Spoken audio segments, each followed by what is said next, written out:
सामान्यतः एक प्रश्न विद्यार्थियों का हमेशा मेरे से रहता है कि सर याद नहीं होता। और कुछ बच्चे कहते हैं कि सर बहुत जल्दी भूल जाते हैं, बहुत कुछ पढ़ा था लेकिन अभी कुछ भी ऐसा लगता है कुछ भी याद नहीं है। ये सामान्यतः हर विद्यार्थी के मन मस्तिष्क में प्रश्न रहता है, क्योंकि जैसा वो सोचता है वैसा वो प्रश्न करता है।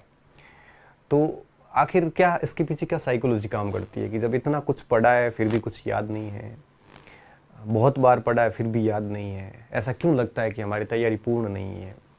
तो उसके पीछे की थोड़ी साइकोलॉजी समझने का प्रयास करते हैं आज इस वीडियो में। देखिए, सबसे पहले एक छोटा सा अपन एक एग्जाम्पल लेते हैं कि जैसे आप कोई एग्ज़ाम देने गए तो उसमें जैसे मान लो 100 प्रश्न आए, 100 में से आप देखोगे कि करीबन 40-50 प्रश्न ऐसे हैं जो देखते ही आप बिना विकल्प आप आराम से आंसर निकाल लोगे, देखते ही पता चल जाएगा कि इसका ये उत्तर ये है। वो 40-50 प्रश्न ऐसे हैं जिसका देखते ही उत्तर निकल रहा है, उसको आप कहते हो आसान सवाल है। अब जरूरी नहीं है कि वो आसान है, वो हो सकता है आपके लिए आसान हो, कुछ और विद्यार्थियों के लिए वही प्रश्न बहुत कठिन हो। तो प्रश्न कोई भी आसान नहीं होता, कोई भी प्रश्न कठिन नहीं होता, ये आपके ऊपर डिपेंड है। आपने उस प्रश्न को अगर 3-4 बार पढ़ रखा है तो आपके लिए बहुत सरल है, किसी ने एक बार भी नहीं पढ़ा उसके लिए वो बहुत कठिन है। कुछ प्रश्न ऐसे होंगे जो मेरे लिए कठिन है, कुछ प्रश्न ऐसे होंगे जो आपके लिए कठिन है। जो आपके लिए सरल था वो हो सकता है मेरे लिए कठिन हो, मेरे लिए सरल है वो हो सकता है आपके लिए कठिन हो। तो एक चीज़ दिमाग में रखिए कि कोई भी परीक्षा का प्रश्न सरल नहीं होता और कोई भी प्रश्न कठिन भी नहीं होता। ये उस बात पे तय होता है कि आपके वो 2-3 बार पढ़ा हुआ है या नहीं है। तो जब हम पेपर देखते हैं तो 30-40 सवाल ऐसे होते हैं 100 में से, तो 30-40% प्रश्न ऐसे होते हैं जिनको देखते ही हम उत्तर लगा देते हैं। तो उत्तर लगाने के बाद हम उसको सरल नाम दे देते हैं, बल्कि ऐसा है नहीं। एक्चुअल में बात यह है कि वो जो 30-40% सवाल थे उनको आपने कई बार पढ़ रखा है, कई बार आपकी नज़रों के सामने होकर निकले, इसलिए आपने उसको बहुत आराम से कर लिया, इसलिए आप उसको सरल कह रहे हो। कुछ ऐसे बच्चे भी होंगे उस पेपर में 80% सवाल सरल उसको मान के चलेगा, क्यों? क्योंकि उसने बहुत कुछ अच्छे से पढ़ रखा हो। तो सारी कुछ जो बातें हैं, सरल कठिन, याद रहना नहीं रहना, ये सब कुछ डिपेंड करता है तैयारी के ऊपर। मनुष्य मस्तिष्क की एक सीमा होती है, स्मृतियों की अधिकता के कारण हमारी जो मन मस्तिष्क के चीज़ों को विस्मृत करता जाता है, भूलता जाता है। तो हमें क्या करना चाहिए इस स्थिति में? तो देखो विद्यार्थियों, सबसे पहली चीज़ ये याद रखना, ये बात सभी के ऊपर लागू होती है। मैं भी भूलता हूँ, आप भी भूलते हो, हर विद्यार्थी भूलता है। तो हम अगर किसी भी कंटेंट को 3-4 बार पढ़ेंगे तो फिर वो हमारे एक प्रकार से मस्तिष्क में आ जाता है, और फिर जब परीक्षा देने जाएंगे तो निश्चित रूप से हम ये जज कर सकेंगे कि कौन सा विकल्प उत्तर नहीं है, तो डेफिनेटली उत्तर हम निकाल लेंगे।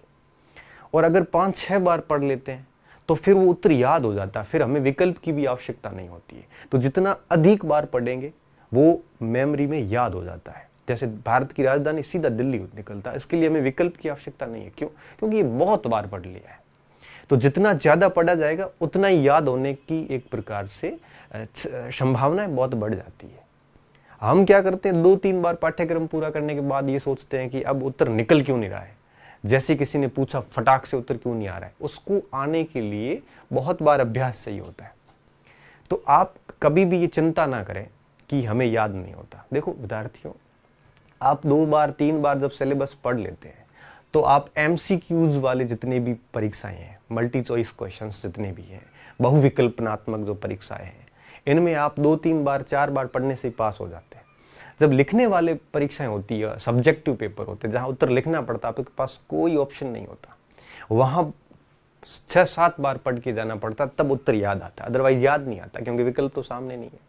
तो अगर आपको याद नहीं होता है या आपको ये लगता है कि पढ़ा खूब है लेकिन याद कुछ नहीं है, तो आपको ऐसा लगेगा, लेकिन आपको इसके चिंता नहीं करनी है। ये स्थिति तब तक रहेगी जब तक आपका कोर्स 3-4 बार से ज़्यादा नहीं होगा, तब तक ये स्थिति रहेगी। लेकिन मैं विश्वास दिलाता हूँ कि अगर आपने ईमानदारी से 3-4 बार कोर्स पढ़ा है और आपको ऐसा लग रहा है कि कुछ भी याद नहीं है, कोई फ़र्क नहीं पड़ता। जिस दिन आप एग्ज़ाम देने जाओगे और एग्ज़ाम के पहले 5-7 मिनट के अंदर ही आप प्रश्न को जब देखोगे और जब आप विकल्प पढ़ोगे, तब आप 3-3 विकल्प गलत करके एलिमिनेट करके आराम से उत्तर निकाल लोगे। वो 3-4 बार पढ़ा हुआ आपको महसूस होगा एग्ज़ाम के अंदर कि वास्तव में मैंने जो बात पढ़ी थी वो परफेक्ट है एकदम, और उसका डेफिनेटली आपको फ़ायदा मिलेगा। तो आप हताश ना हो कि मुझे याद नहीं हो रहे। याद होने के लिए थोड़ा ज़्यादा बार पढ़ना पड़ता है, और एमसीक्यूज करने के लिए 2-3 बार पढ़ा हुआ भी काफ़ी होता है, ठीक है ना। तो डरने की ज़रूरत नहीं है। अब देखो बात ये आती है कि अपन कोई प्रश्न पूछे, अपन फटाक से आंसर दें, इसके लिए हमें 2 चीज़ें करनी पड़ती है। जैसे आपने मुझे सीधा प्रश्न पूछा और मैंने सीधा उत्तर दे दिया, इसके लिए 2 चीज़ें होनी ज़रूरी होती है।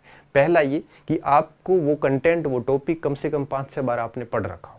दूसरा ये कि आपने उसके ऊपर मनन किया हो, इमेजिनेशन की हो, सोचा हो उसके ऊपर। टॉपिक पढ़ने के बाद आंख बंद करके उस पूरे टॉपिक को आपने रिकॉल किया हो, पूरा मेमोराइज किया हो, तो ही याद आते हैं, अदरवाइज याद नहीं आते। इसलिए आपको तनाव रखने की कोई ज़रूरत नहीं है, बस पढ़ते जाइए। परीक्षा हॉल के अंदर गलती नहीं होगी। जब भी ऐसा तनाव आता है कि मुझे कुछ भी याद नहीं है, तब आप क्या करना, कोई भी प्रैक्टिस सेट लेना और उसमें प्रश्न करने बैठना। जब आप प्रश्न 5-7 करोगे तब आपको लगेगा यार याद तो है मुझे, क्योंकि आपको उत्तर आने शुरू हो जाएंगे। इसलिए अगर याद नहीं होता है और पढ़ा हुआ आपको ऐसा लग रहा है कि